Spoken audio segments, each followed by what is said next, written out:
Hello, good morning children. Today in this video I am going to explain class 7th history 6th lesson towns, traders and craft persons part 2. In the previous video you have learned how these kingdoms, how the towns and traders, what kind of traders were there and what the work they have done you have learned, and the taxes also, what type of taxes and what goods they have collected. Suppose sugar and jaggery, dyes, thread and cotton, coconuts, salt, areca nuts, butter, sesame oil, cloth, on all these things they have collected taxes. Now, traders big and small. Okay, now you are going to learn uh, about these traders big and small. How the big traders were and how the small traders and what type of goods they have done trading. You are going to let's see. There were many kinds of traders. These included the Banjaras. Banjaras, you know already. From one place to another place, they move to carry their things and they roam in kingdoms and they use it to sell the goods. Several traders, especially horse traders, formed associations with headmen who negotiated on their behalf with warriors who bought horses. So, here mainly we can tell about horse traders. These horse traders, they formed as a group and a headman will be there. He usually manages all those things in this group, and all these traders, they will follow this headman's words. And what he has to do with headmen who negotiated on their behalf with warriors who bought horses. See, he was the mediator, like he used to work.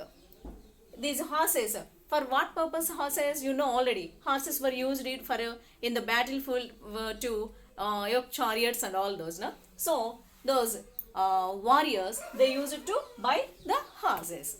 And the headman was the mediator to these horse traders and the warriors.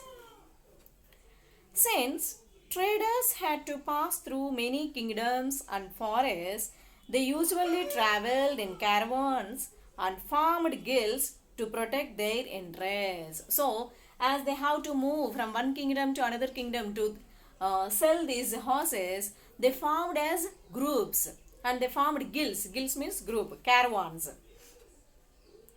There were several such guilds in South India from the 8th century onwards. The most famous being the Manigramam and Nana Desi. Okay.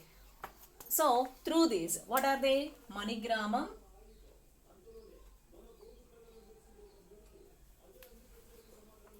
Nana Desi.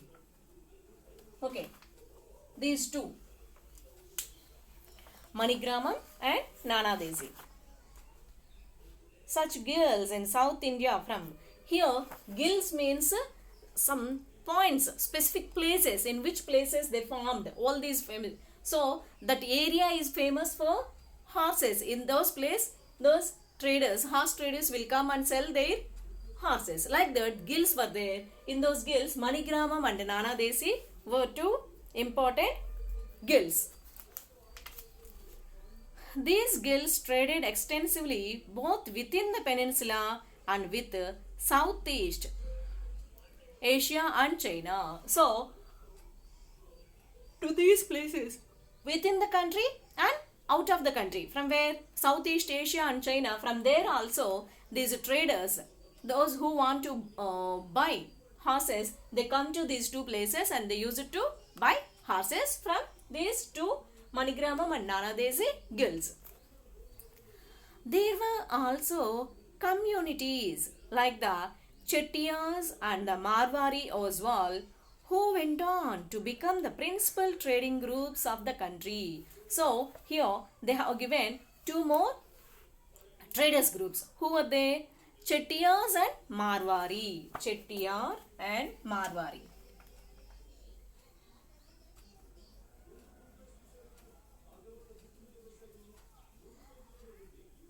These two also traders groups. Traders groups. Okay. Who are they? Chettiar and Marwari. Gujarati traders, including the communities of Hindu Baniyas and Muslim Bohras, traded extensively with the ports of the Red Sea, Persian Gulf, East Africa, Southeast Asia and China. So, whatever the seaports we are having around our subcontinent, they used to do trading with all these trading ports. What are they? Red Sea, Persian Gulf, East Africa, Southeast Asia and China. With all those countries, these traders groups, Chettiar and Marwari and Muslim Bohras, they used to do trade with other countries also. They sold textiles and spices in these ports and in exchange brought gold and ivory from Africa and spices, tin, Chinese blue pottery and silver from Southeast Asia and China. So, what our traders they have done? They have taken clothes and spices from here, and in return they used to buy. What they used to buy? Ivory, gold, okay, and spices, tin, Chinese blue pottery and silver, all these gold, silver, pottery, decorative items and tin, like these things they used to buy in return of their goods. The towns on the west coast were home to Arab, Persian, Chinese, Jewish and Shriyan Christian traders. So, west coast, west side, you know na already, this side, they were the home places to Arab, Persian, Chinese, Jewish and Shriyan Christian traders. All these traders, they used to come to our western coast areas. Indian spices and cloth sold in the Red Sea ports were purchased by Italian traders and eventually reached European markets, fetching very high profits. So, Indian spices and clothes sold in the Red Sea ports, they used to sell our clothes and spices and they got huge profits. They reached European markets, fetching very high profits. Spices grown in tropical climates. What were the type of spices? Pepper, cinnamon, nutmeg, dried ginger, etc. All these spices they used to export other countries. All these spices became an important part of European cooking and cotton cloth was very attractive. So, all these spices what we are exporting to other countries, they became very famous and they became important things in their European cooking, and our clothes also, our cotton cloth also attracted Europeans very much.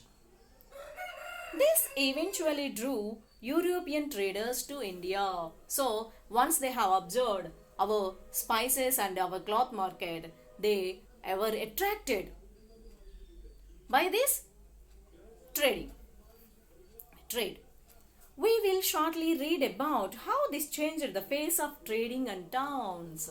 So, because why in Indian market all these cloth and spices they were cheaply available and the traders they bought here and sold in European market for huge profits. So those profits, how much profits those traders earned, that attracted European traders, and later how the situations turned, you will learn in the next chapters. So that is about trade. Next, crafts in towns. Let's see.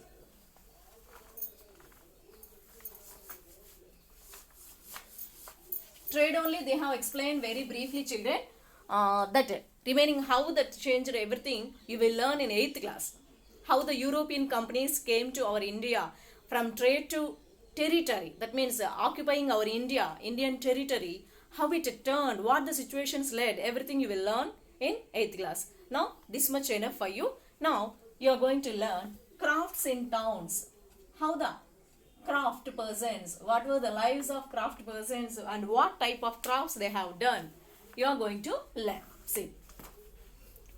The craft persons of Bidar were so famed for their inlay work in copper and silver that it came to be called Bidri. Okay, what is that word? Bidri. Okay. The Panchalas are Vishwakarma community consisting of goldsmiths. The community. What was that community? Vishwakarma. Vishwakarma community. They used to do, they were called as goldsmiths. Goldsmiths community, this one. They used to work gold, silver, bronze, all these items. Okay. What is the name of that community? Vishwakarma community. And their work was known as Bidri. Consisting of goldsmiths. In this Vishwakarma community only, goldsmiths, bronzesmiths, blacksmiths, masons and carpenters were essential to the building of temples. All these types of smiths, they belong to this Vishwakarma community and they work together for constructing temples. They also played an important role in the construction of palaces, big buildings, tanks and reservoirs. Of course, they have built temples, but with those temples, they have constructed palaces, big buildings. That means here we can say temples, palaces, buildings, okay, buildings, tanks and reservoirs. Tanks and reservoirs. All these things were done by this Vishwakarma community. In this Vishwakarma community, what were the people? Goldsmiths, ironsmiths, blacksmiths, bronzesmiths, masons and carpenters. All these types of people, they have participated in the construction of these temples, palaces, buildings, tanks and reservoirs. Similarly, weavers such as the Saliyar or Kaikkolars emerged as prosperous communities making donations to temples. So, these are the people who worked and involved in the construction of these things. Next, Saliyars, weavers.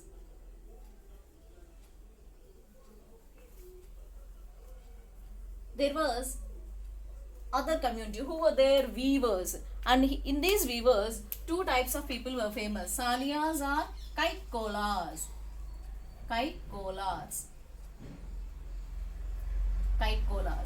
Okay, they were famous in weaving. And what they have done, along weaving the cloth, they have made donations to the temples. Some aspects of cloth making like cotton cleaning, spinning and dyeing became specialized and independent crafts. So, in this weaving craft only, what they have done, some people divided into different groups and they have shared the work in different categories. What are they? Cloth cleaning, cotton cleaning, spinning, weaving, dyeing, like all these things. Separate people were there to do all these different works. And each work became as independent craft. Next. So, this is the work, this is the crafts. That means here only they have given about this Vishwakarma construction, Vishwakarma community and these weavers. What work they have done, that only they have given. Now, a closer look, Hampi, Masulipattnam and Surat. Here they are going to teach you about some trading points. What were those trading points? You will see. Hampi, Masulipattnam and Surat. Hampi, Masulipattnam and Surat. All these three were very famous for trading centers, most famous trading centers in those 8th century. Okay, let's see. The architectural splendor of Hampi. First, you are going to learn about Hampi. Hampi. Let's see how this Hampi was. Hampi is located in the Krishna Tungabhadra basin, which formed the nucleus of the Vijayanagara Empire, founded in 1336. Hampi, you know already, this was capital of Vijayanagara Kingdom Empire. This was founded in 1336. Hampi was the capital of Vijayanagara Empire, and it was founded in 1336.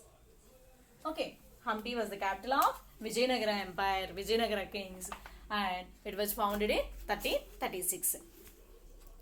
The magnificent ruins at Hampi reveal a well-fortified city. No mortar or cementing agent was used in the construction of these walls, and the technique followed was to wedge them together by interlocking.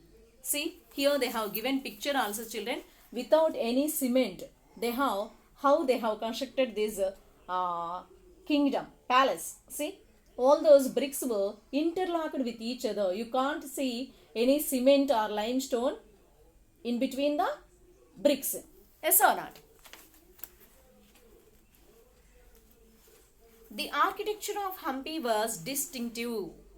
The buildings in the royal complex had splendid arches, domes, and pillared halls with necks for holding sculptures. So, all those, the architecture style was very much distinctive.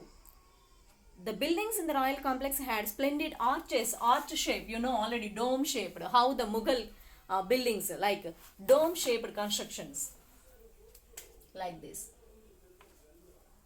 Okay. And pillared halls. Pillars, on the pillars they used to construct halls, and there were some places to keep the sculptures also. They also had well planned arches and pleasure gardens with sculptural motifs such as the lotus and corbels. Orchards means garden, okay, plantation gardens, and pleasure gardens, arches and pleasure gardens with sculptural motifs such as the lotus and different types in different shapes they constructed gardens also. In its heyday in the 15th 16th centuries, Hampi bustled with commercial and cultural activities. Moors, a name used collectively for Muslim merchants. Muslim merchants were known as Moors. Chettis and agents of European traders such as the Portuguese thronged the markets of Hampi. So, all these styles, they attracted the traders. Who are they? Moors, Chettis and agents of Portuguese. They thronged the markets of Hampi. That means to collect the different materials from Hampi markets, all these traders came here. Temples were the hub of cultural activities, and Devadasis performed before the deities. Here, Devadasis. Who were Devadasis? Devadasis means the dancers who perform before the deity, before the god. Okay, Devadasis. This word was very important, children. Devadasis means temple dancers. That means who dance before the deities, idols, gods or kings. Royalty and masses in the many pillared halls in the Virupaksha temple. So, before the masses means many people. On the any celebrations you have observed, some people they use it to perform before the large group of people. They were called as Devadasis, temple dancers, who perform before the deity, royalty and masses. suppose in Saira Narasimha Reddy, that who is that lady? I think she is Tamanna. Tamanna used to perform before the deity show. So in that she is Devadasi in that form, like that. The Mahanavami festival, known today as Navaratri in the south, was one of the most important festivals celebrated at Hampi. So, in Hampi kingdom, which festival they used to celebrate? Mahanavami, that is Dasara. We used to call it as Maharnavami or Dasara. Okay, Dasara was very famous in those days. Archaeologists have found the Mahanavami platform where the king received guests and accepted tribute from subordinate chiefs. So, this Mahanavami temple, on that auspicious day, he used to receive very great guests from other kingdoms, accepted tribute from subordinate chiefs. On that day, all those subordinates, they used to brought gifts to the emperor. That means Vijayanagara king. From here, he also watched dance and music performances as well as wrestling bouts. So, on that Maharnavami festival, feast, celebration, what they have done? They used to watch dance performances, music performances, and at the same time, wrestling bouts. You already have observed many scenes like this in movies. Hampi fell into ruin following the defeat of Vijayanagara in 1565 by the Deccani Sultans. So, Deccan Sultans, they came and defeated this Vijayanagara, Hampi kingdom. The rulers of Golconda, Bijapur, Ahmednagar, Berar and Bidar, all these kings, they invaded this Vijayanagara kingdom in 1565. So, that was about Hampi. Next, Machilipatnam and Surat. About these, I will explain in the next video. Till now, I hope you understood, children. Thank you. Have a nice day.